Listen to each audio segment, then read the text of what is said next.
இன்றே டவுன்லோட் செய்து உங்கள் ஃபேவரட் ஷோக்களை என்ஜாய் பண்ணுங்க. இனிமே உன்கிட்ட பேசி பிரயோஜனம் இல்ல. நீ இங்க இருந்து நேரடியா உன் வீட்டுக்கு போவியோ இல்ல இங்க ஆத்துல குதிச்சு சாவியோ எங்களுக்கு எந்த கவலையும் இல்ல. எங்க வீட்டுக்கு மட்டும் நீ வந்துடாத. மருமகளா நீ எங்க வீட்டுக்கு வரணும்னா வரதட்சணையோட தான் வரணும். நீ வாடா. வாடா. அப்பா இல்லப்பா, நான் சொல்றத கேளுங்க. அப்பா அவளே பாத்துட்டு போடா. அப்பா அம்மா இருங்கம்மா. அம்மா பண்ணதெல்லாம் போதும்.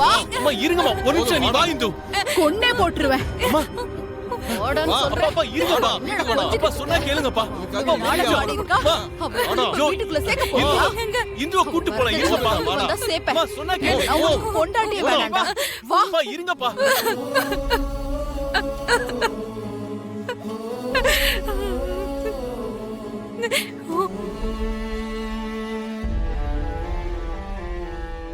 ஷோபா, வாழ்க்கையில நான் எந்த ஒரு விஷயத்தை எப்போ செஞ்சாலுமே உன்கிட்ட சொல்லாம நான் செஞ்சதே இல்லை.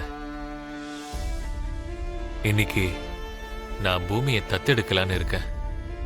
நீ எந்த உலகத்துல இருந்தாலும் என் பக்கத்திலேயே இருந்து இது எல்லாத்தையும் பார்த்துக்கிட்டே இருப்பேன்னு நம்புறேன்.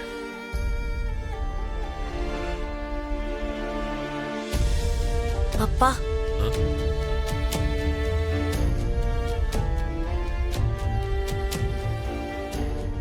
உங்ககிட்ட கொஞ்சம் பேசணும். இந்த தத்தெடுக்கிறத ஆரம்பிக்கிறதுக்கு முன்னாடி நானே வந்து உங்ககிட்ட பேசணும்னு இருந்தேம்மா. அதுக்குள்ள நீயே வந்துட்ட. ஏதோ சொல்லணும்னு சொன்னல, சொல்லுமா. இல்லப்பா, முதல்ல நீங்க சொல்ல வந்தது சொல்லுங்க. அது ஒண்ணு இல்லம்மா, ரொம்ப நாளா உங்ககிட்ட ஒண்ணு சொல்லணும்னு நினைச்சிட்டு இருந்தேன். ஆனா எங்க நீ அபூர்வா சித்திய தப்பா நினைச்சிருவியோன்னு தான் நான் சொல்லாம இருந்தேன். எல்லாரும் நினைக்கிறது தான் அவளும் சொன்னா. நீ எனக்கு ஏதோ தகாத உறவுல பிறந்தேன்னு எல்லாரும் நினைச்சிட்டு இருக்காங்கம்மா.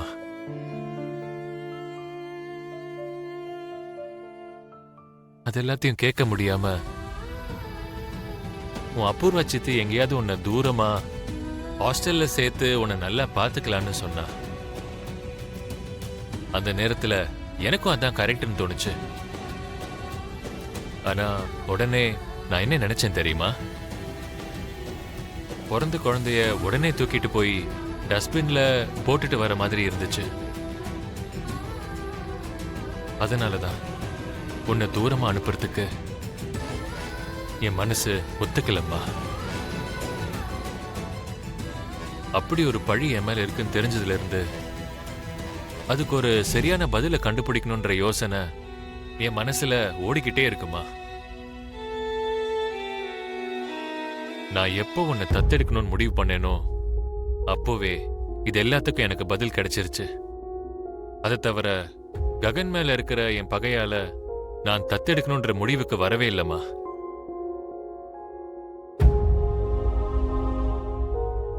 நான் சொன்ன இந்த விஷயத்தை நீ நம்புறல? நம்புறேன்ப்பா. அதுக்காக என் மேல வந்த இந்த பழியால இந்த தத்தெடுக்கிற ஃபங்க்ஷனை நடத்தலம்மா. ஏனே தெரியலம்மா, நான் உன் மேல அந்த அளவுக்கு பாசம் வச்சிருக்கேம்மா. அதனாலதான் நான் உன்னை தத்தெடுக்கணும்னு நினைக்கிறேம்மா. இதையும் நீ முழுசா நம்புறல்லம்மா? நம்புறேன்ப்பா. நிஜமாவே நீங்க பயந்திருந்தா அபூர்வா சித்தி சொன்ன மாதிரி என்ன தூரமா அனுப்பி வச்சிருப்பீங்கல்ல. இது போதுமா. இந்த அப்பாவோட பாசத்தை நீ நம்புறதுதான் முக்கியம். இன்னொருத்தரை தவிர இந்த உலகத்துல வேற யாருக்கும் பதில் சொல்ல வேண்டிய அவசியம் எனக்கு இல்லம்மா. அந்த ஒருத்தர் ஷோபா, ஓ அம்மா.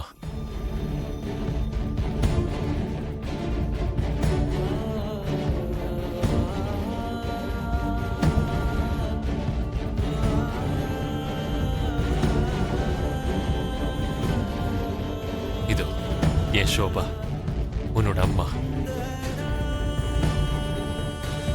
ஷோபா,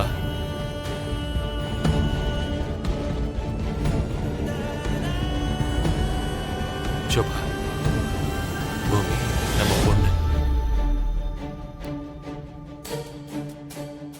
நம்ம 2 பேருக்கும் பிறந்த பொண்ணு.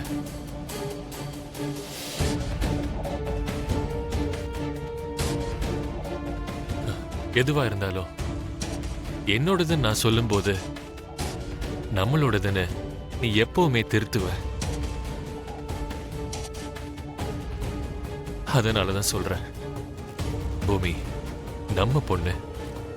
நம்ம 2 பேருக்கும் பிறந்த குழந்தை எங்க இருக்கா, எப்ப வருவான்னு நான் ஒரு நாள் கூட யோசிச்சதே இல்லை சோபா. நீ சொன்ன காரணத்தால அவ வந்தே தீருவா. அவ வர வரைக்கும் பூமி தான் நம்ம பொண்ணு. அவ வந்ததுக்கு அப்புறம் நமக்கு 2 பொண்ணுங்க. பூமியும் நம்ம பொண்ணுதான், நம்மளோட மூத்த பொண்ணு. ஆசீர்வாதம் பண்ணு சோபா, நம்ம பொண்ணு ஆசீர்வாதம் பண்ணு.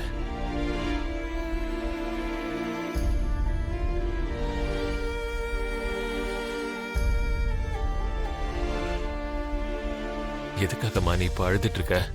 என்னாச்சு? அதெல்லாம் ஒண்ணும் இல்லப்பா. உங்களுக்கு மகளாக போறேங்கிற சந்தோஷம்.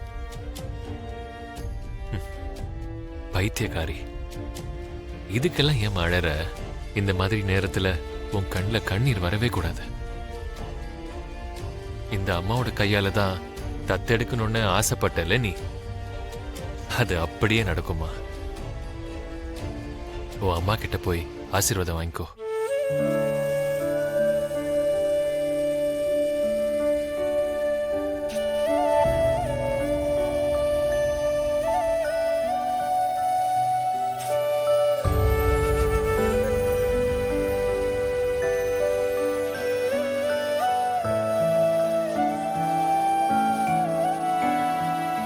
அப்பாவோட பாசம் என்ன பேச விட மாட்டேங்குதுமா. ஆனா ககன் மாமாவை நான் காதலிக்கிறேன்னு உனக்கு தெரியும்லம்மா. இந்த தத்தெடுக்கிறது நடந்தா அவரை சந்திக்கிற வாய்ப்பு முழுசா என்னை விட்டு போயிடும். நீதான் ஏதாவது ஒண்ணு பண்ணி இந்த தத்தெடுக்கிற நிகழ்வை நிறுத்தணுமா?